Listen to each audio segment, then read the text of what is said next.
Good afternoon, sir. I'm finally here looking over your video site. I had to run the audit a couple times. The internet's running a little slow on my end over here too as well. But looking at your site at first impression, I see you got it locked. You don't have very much as far as pages going. Everything's nested. However, when I look, I see that you actually have 46 pages. So you're not going wide, you're going deep with the site structure. And that is, well, not ideal. Then we come to just the sheer amount of content. There's really only this. Ideally, you'd want to check out the top three guys, plug your URLs into wordcounter.net, find out how many words are on their landing page, and do the same thing on yours. But we'll dig into the details on the back end. I'm going to pull up my analysis tool here. This is my SEO client dashboard. All my clients get a login for this so that they can see in real time the same thing I do. I operate in a fishbowl. Once we get SEO going, Google Analytics data gets transposed into here so that you can see nice, easy to understand graphs and charts to make sense of it all. Google Search Console comes down here, which tells you what keywords you're ranking for and how well you're ranking for them. And we got the on-page SEO and off-page SEO right here. So this is the area we're going to focus on in this video. So let's look at the on-page factors first. This is what's called technical SEO, or the strength of your website on its own merits. So first thing we'll notice here is you got a couple errors for broken resources. When I look into that, I see 404 errors. So these particular URLs are completely dead. I already went through and checked them. It took about 30 seconds for them to load, so I'm not going to check them again and make you sit through that. But yeah, those two URLs just go to a dead end. So those need to be trimmed off or have the redirect fixed so that they actually go somewhere. Then we have non-canonical pages. Canonical tags help Google to differentiate one page from another, so all your pages should have a canonical tag. Otherwise, it gets confused, and that could bog down your load time as well. Moving on from that, we have a low content rate. The tool's basically identifying that all these pages right here have significantly lower word count than your competitors. So ideally, you want to beef those up and utilize the right keywords. Here's a keyword search tool. I've looked for hair loss filtered by the Valley, Harlingen, Westcalo, Brownville, Mcallen area. And we can see the search volume for various keywords here, as well as the keyword difficulty. Most of them are very easy to grab. So the benefit of writing additional content on your site is you get to utilize more keywords so that you can rank for more search terms. Like alopecia, 2,500 people just in the Valley are searching for that. If you're not coming up for that, you're missing out on a lot of calls. And as you can see, many of these have pretty good search term volume behind them, so you definitely want to weave these into your header tags, your content, alt tags. We'll touch on some of those other things here in a second, but that just kind of gives you an idea why additional content is important. It helps you rank for more stuff. That's definitely a good thing because then you'll get more calls. So next we're looking at the alt attributes. I love the alt attributes because these are your images basically. So every one of your images is probably going to be set up as some default gibberish .png, maybe JPEG. But if you can rename your images to correspond with high search volume terms that are hard to hit, like hair loss treatment near me. Let me see, where's that? There's usually a bunch of near me's, and those are great because they do really well in the map section if you can start ranking for them, but they're hard to weave into the content or the header tags because it just sounds crappy. So one thing we can do is rename the images hair loss treatment near me, things like that, and that will definitely go a long way to making you able to stand out against your competition by grabbing those search terms and ranking for them without even putting it anywhere on the content. It's hidden in the pictures. As far as Google's concerned, a tag is a tag is a tag. So it doesn't really matter. So moving on from that, Let's see, we got a couple of redirects. Those tend to be slower than conventional interlinking, so those are kind of discouraged. It's an old school way of doing things. It's not really encouraged anymore. You're also missing meta descriptions on, looks like about 17 of your pages. Now the meta description is going to be, let's just do a quick search.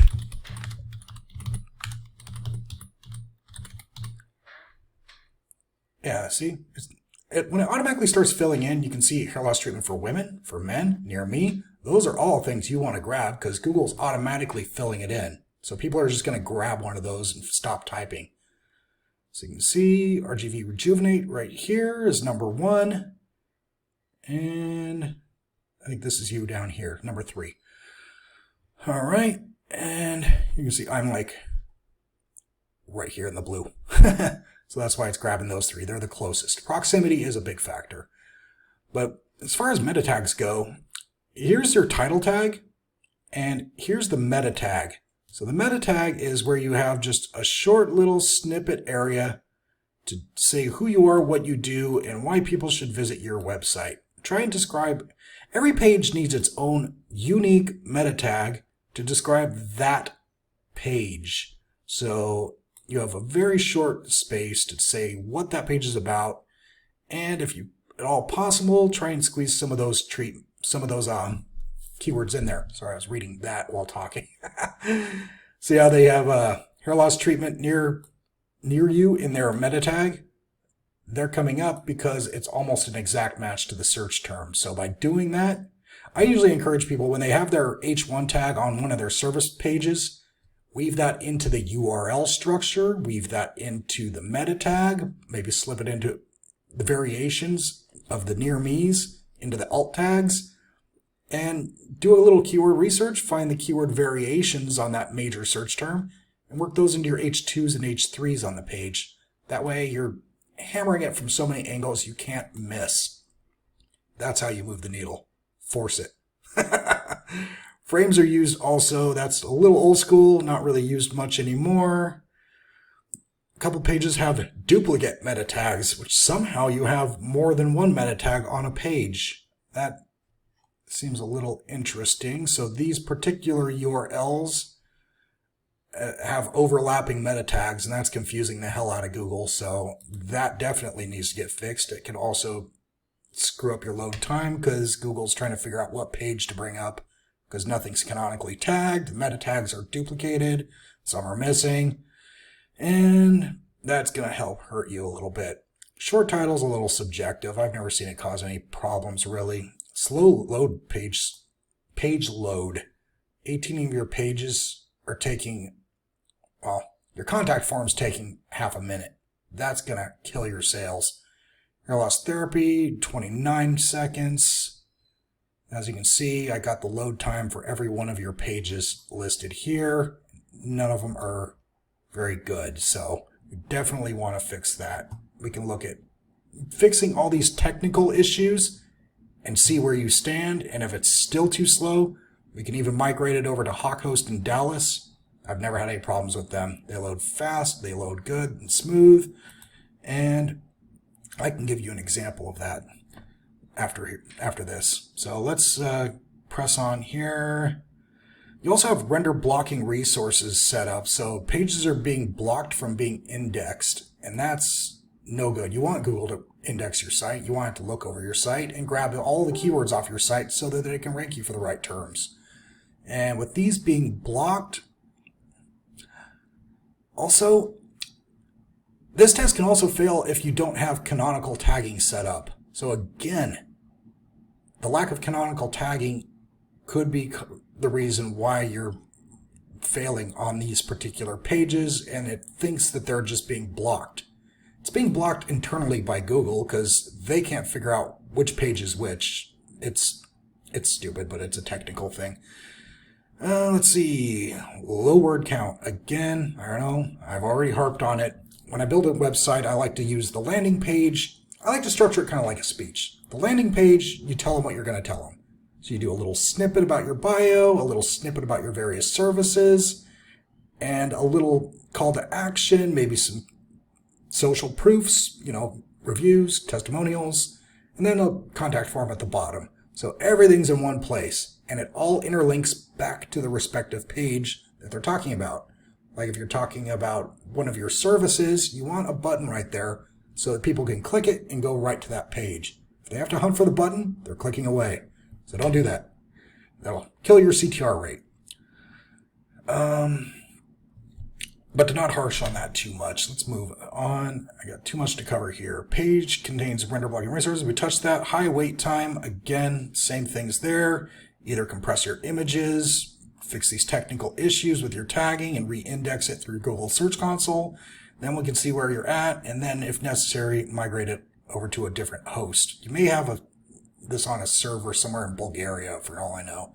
I've actually had a client with that, and he was on, I think it was SiteGround, and I found out that the main server for SiteGround was in, I think it was Bulgaria. I was like, where the fuck is Bulgaria? So, yeah. Doesn't make any sense for someone in Brownsville to ping Bulgaria and then back to the valley just to try and get a hold of you. That's going to kill your load speed. Now we're going to look at your off-site SEO. That covers all the technical SEO, all the issues on the structure of the site itself. So we can move on to the off-site view now. This is Google's view. Two things I'm looking at here are trust flow and citation flow. Trust flow is basically your domain authority. Moz created that category, so they kind of own that term, so every other tool calls it something different. This one calls it trust flow, but basically it's the same thing. As you can see, on a scale of 1 to 100, Google gave you a 5. That's not very good, but that kind of reflects the company that you're keeping. And when I say that, I mean the links. All the sites linking to your site themselves have domain authority. And it's kind of like a popularity contest with Google. If they're trying to establish your domain authority, they're going to look at the company you keep or the sites linking to you. In this case, here's the sites linking to you. And if all those sites have 0 domain authority themselves, Google's going to look around at all your buddies and say, these are all a bunch of losers. I'm just going to say you're a loser too. So it's a popularity contest. So you want quality backlinks with good domain authority. Those will give you some favor and help move the needle. And let's just pretend this is a good backlink. Let me just filter, see if I can find any good backlinks. The highest scoring backlink you have has 12 points. I usually don't bother with anything below 20, so I would say you definitely need better links associating with you. Local is better as well. So if anything local, if you're in the Chamber of Commerce, BBB, any local organizations, those kinds of links are good. If you're in any kind of professional organizations regarding your niche there with the hair replacement therapy, even better. Any kind of medical boards, very good. Those are kind of links that have good authority, good reputation. They're not spam junk links. So you want to have a site like that linking to you with good authority so that some of that authority rubs off on you. And the anchor text is the hyperlinked portion in this. So for example, in here, you can see the hyperlinks in there. Oh, this is Russian. Very nice. Okay, well, I see a Russian link right off the bat. I'm going to close that before it screws my computer up. And there, this is all the same domain. All of these are Russian. Let's see what else we see. But the point I was getting to is the anchor text should correspond with search terms you're trying to rank for. That way, as people click on that link on this website, they click on the link and it brings them to your site. Now, if that link corresponds with search terms you're trying to rank for, like hair loss treatment, any of these really, that means Google's going to increase your ranking for that particular search term because it sees traffic across that link and credits it to you and boosts your ranking for that respect. So that's how we want to do it. Good authoritative sites, anchor text that corresponds with your search terms, and that will boost your domain authority and your ranking for those particular search terms. That's how backlinking should work.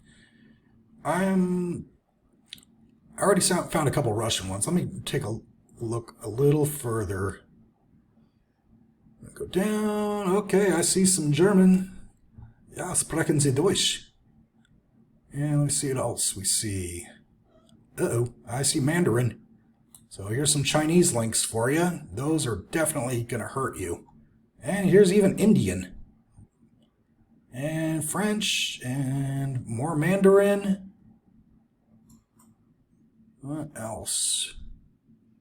Maybe some pillow links. See, that's the kind of anchor text I'd like to see. But I'd like to see that on a site that has actually good authority. So it would help you out a little bit. Another way of doing things is to build up your citation directories. That's your yellow pages, your professional directory sources. Usually what I do is I find your top 3 competitors and I'll basically run those and find everywhere that they are listed so that I can get you listed in the same spots. And here's some more Chinese.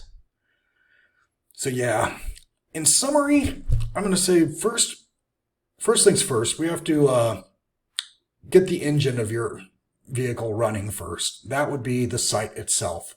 Once the site's engine is fixed, by going through and repairing all these tagging issues and structural errors, we could rebuild it, bump up the content a bit, and that shouldn't be a problem. Usually technical SEO is a service we offer for about $1K, so that should be quick and easy. You wouldn't see any downtime. And then from there, we can start going through on the off-site side. Once the site's fixed up, you like it, everyone's happy. Oh, okay. I have to go. I have another meeting coming up. But after you're happy, then we can start the off-site. And from there, I can actually go through and I can disavow all these links in Mandarin, German, and everything else, and just wipe them out, and then start dropping some really good links to really boost you up. So that's kind of my assessment. I'm going to go ahead and shoot this over. Let me know when you want to get together. I'm just across town. I'll be happy to come over and talk to you about this, and we'll talk then. Feel free to text me at that number or give me a call anytime. I'll talk to you soon.